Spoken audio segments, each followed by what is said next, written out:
Yeah, Mafia Magazine Radio. What's good? What's up? This is Hey, Isis. what's good, baby? What's up, Isis? This Isis? Yo, live from New York City. Yeah, What's going on? nothing, baby. Hold on for a second. Let me set you up real quick, all right?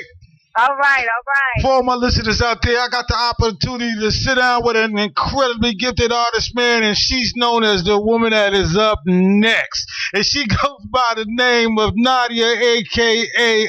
Isis. And we're going to sit down with Isis for a little while, and she's going to let us know what it takes for her to put her music down. So, Isis, baby, how they treating you out there, baby? Man, listen, they treating me quite all right. I'm a queen. No question, love. All right, so tell everybody where you originally from and how long you've been doing your music. What's up? Yo, man, I'm from New York City, the gritty city, the rotten apple. I'm from the heart of Harlem, Queens. Right now, I'm hailing out of Brooklyn on my back, heavy. Yeah. So I'm from New York, baby. Yeah, no doubt, honey. So how long you been putting your music in, though? Man, I've been rapping since I was like 9 years old. I've been serious in the game for the last, handful of years. Yeah. And it's popping. This is the year right now. This is the year. No question about that. So tell us, who inspired Isis to want to do music? I mean, what was it in your life that happened in your life that said to yourself, not only do I want to do this, but I can do this really well? Man, pain, struggle, growing up, being born into a situation, single parent home, and having no other way to express myself besides my voice. Right. I started writing as a little girl, missing my father. Right. Missing him so much that the only time I didn't feel the pain of his absence was when I was writing. Right. Writing about my feelings. And that's how my craft was born. My craft was born right there in the streets of Harlem, New York, 112th and 7th Avenue, a little girl talking about how I felt. Right. And that, go ahead. Yeah, that inspired me to express myself as an artist, and that's where the artist was born. Right. And through your music, I actually can hear a lot of the pain that you actually going through, because the music that I heard you do, you ain't playing around. You know what I'm saying? You put it down. And I'm not taking no prisoners. You hear me? I'm not taking no prisoners. You put it down like, listen, I'm not playing with y'all. Y'all need to get out of my way. I'm a beast in this game. You know what I'm saying? And y'all gonna recognize one way or another. You heard? Absolutely. Yeah. So all right, tell us one of the first projects that you've done, and after you finished that project, you said to yourself, "I'm on my way. I can do this well, and y'all gonna have to step aside and let the queen through." Well, I'm gonna keep it real. I started out as a spoken word poet in Brooklyn. Okay. And I used to go by the name of Felon. Okay. And when I used to grace the stages of New York City's underground open mics, when I would drop my story, the reception and just me telling my story, I knew exactly that's what I was supposed to be doing. At the time, I was a dance major, a theater major in college. Okay. And I've always been a poet and an MC, and I decided that, damn, I've been dancing, I've been acting, but what's up? I ain't told nobody about me in a minute. So that's when I knew that I could not deny the fact that when I got the mic, everybody's got to listen, and everybody's going to listen. So that's when I knew. Right. That was, so that was around, 2000s, in the 2000s. Right. And, Brooklyn is the hardest crowd to persuade. No question. New York is the hardest crowd. So when you're on the stage in New York, people don't care about you.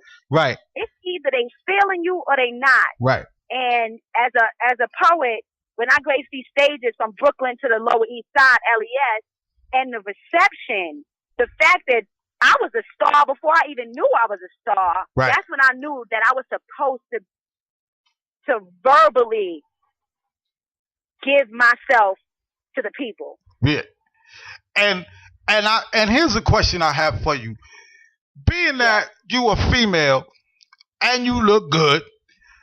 Oh shit, do I? I'm just saying, boo. You know what I'm saying? I'm just saying though, the respect that you've gotten or that you may get when you go to step on the stage, you know, I guess cats ain't really paying attention, you know what I'm saying? You know, they not really feeling, oh, she might be pretty and all that. But then when you get on the mic and you spit, you know what I'm saying? Let us know, you know what I'm saying, how you kind of get around all that and let cats know, like, yo, this is real. This ain't just all looks and high heels, man. You know what I mean?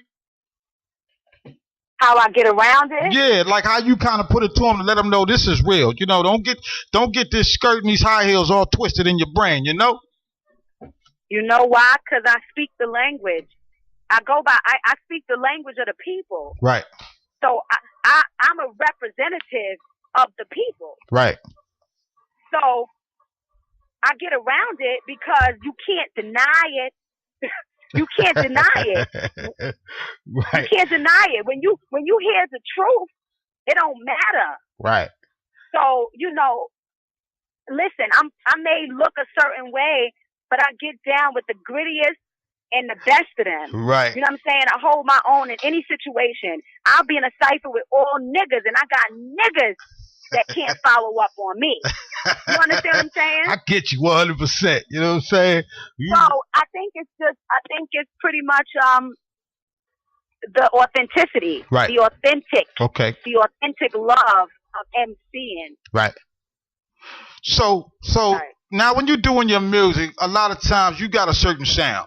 And I can't call it, you know what I'm saying? Because personally I feel like, yo, you encompass a whole lot of the female MCs that's come before you. You know what I'm saying? And my question to you is, a lot of times, who do they actually try to compare you to? You know what I'm saying? You know, and I'm not going to answer that. I want you to answer that because I already got somebody in my head. But I want you to tell me a lot of times who they be trying to compare you to. Well, you know, it really depends. Right. I've heard a few things. I've heard, yo, you embody a young little Kim. Mm-hmm. I've been in the presence of people. I've been in the studio and just on my low, right? And just my energy and my determination. I've heard people say, "Yo, you remind me of Nikki. You remind me of when Nikki was coming up, like that hungry." And I think maybe that's more of a character, the determined character. Right. Like I'm gonna do this no matter what. Right.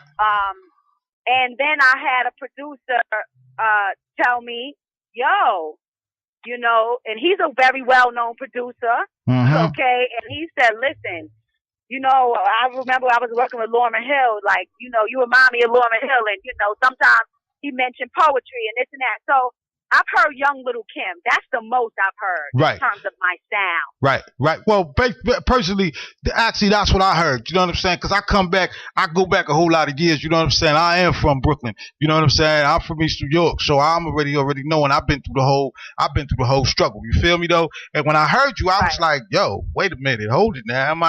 Did somebody just take me back 20 years? What's really going on? Right, you know what I'm saying? Right. You know. So I want to get to a track that you did. You know what I'm saying? That this is for you, Trayvon. And I want you to kind of tell everybody what that track was about, and I want you to put your spin on it, on why you actually chose to do a song like that. Okay. I have a lot of nieces and nephews, and when the Trayvon Martin situation was going down, I happened to catch it on CNN, and I don't know if you are aware, but the Trayvon incident wasn't publicized until a few months after the incident happened. Right. So I'm watching CNN, and my passion for young people and for the future, and really hearing about it and seeing it on CNN, I just wrote a poem about it. Right. You know, I felt it. I was actually crying when I was watching this. Like, yo, this could be any of our kids.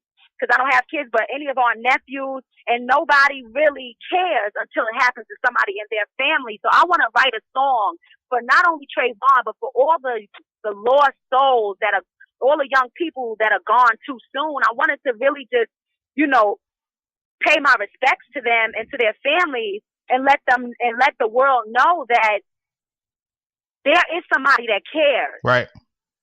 You know what I'm saying? No question. So I basically wrote that for all my young bloods in this society, in America and all across the world that are losing their lives at tender ages, whether it's due to gang violence, you know, black on black crime, gun violence, police brutality. I wanted to make a song for everybody to let the world know that it's cool and it's okay to actually put your love on the track and syndicate it. Okay.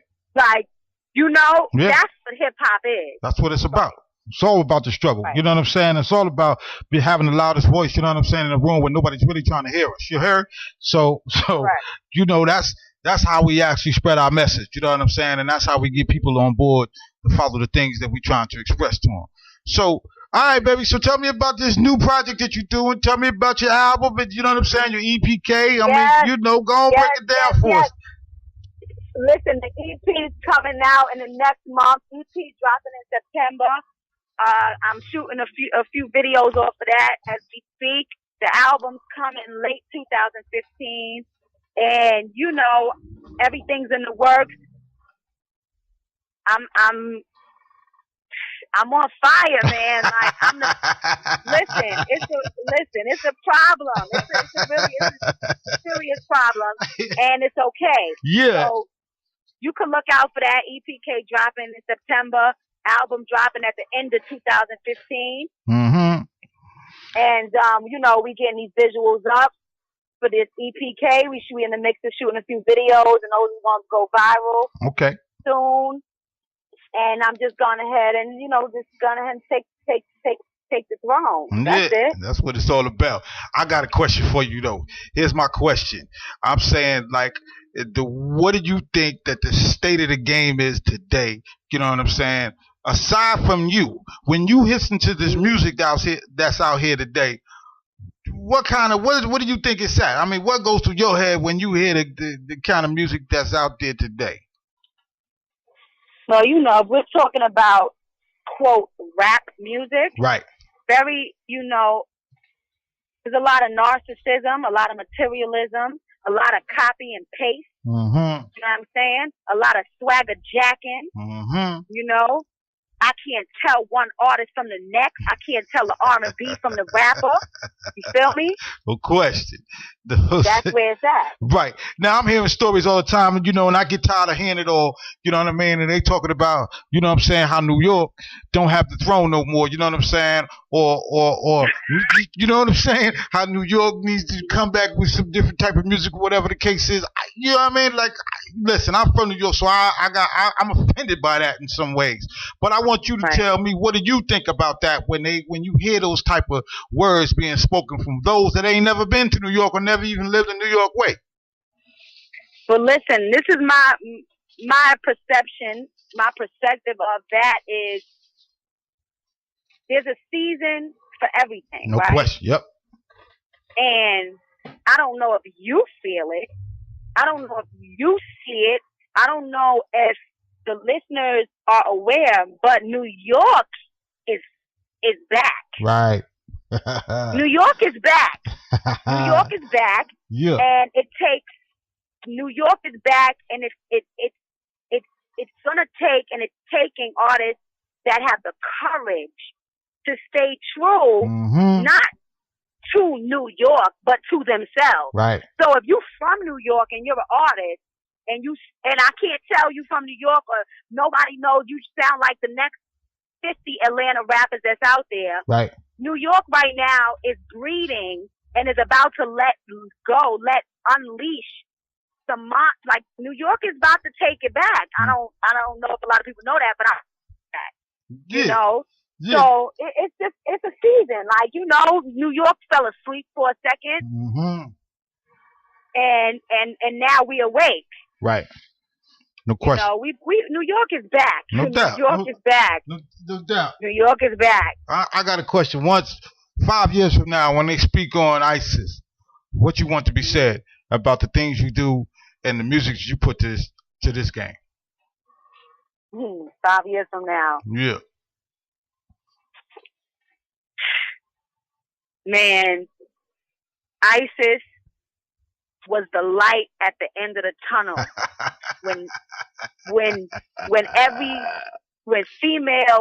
when males, aspiring artists felt that they had to just jump on the of what's pop or what's considered trending or what's considered hot. Right. And ISIS was the light at the end of that tunnel. So she laid it down, and she's the example of, nah, you don't have to conform. Actually, you can be exactly who you are and body anybody that gets in the way and do it without having a destructive message. Right. Absolutely. No, ISIS is on fire. She's a beast, and she's for some reason she's not as nasty and destructive as what a lot of people think they need to be. No question. For all my listeners out there, y'all got the opportunity to hear it first right here on Mafia Magazine Radio, man. I'm speaking with the incredibly talented ISIS, baby. You know what I'm saying? Make sure you lock in. We got a couple of tracks we gonna bang, man, on the music that she putting down. You know what I'm saying? And ISIS, baby, listen here. Before we go, I want to give you one more opportunity to shout out and plug everything and everybody that's helped you get to the place to where you are today. Yeah, man. Listen, shout out to TDK, that dude Khalid, my West Coast Connect.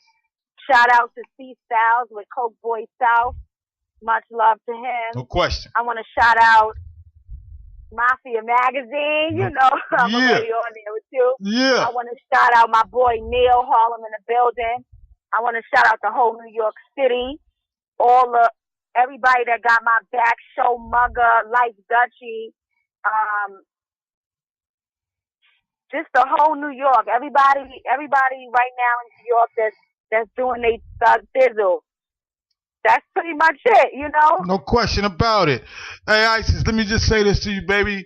May you always be blessed in everything that you do, and may you prosper in everything that you do. You heard? Thank you. No doubt. Much appreciation. No doubt, baby. Peace. Thank you. I'm humble. Peace. No question.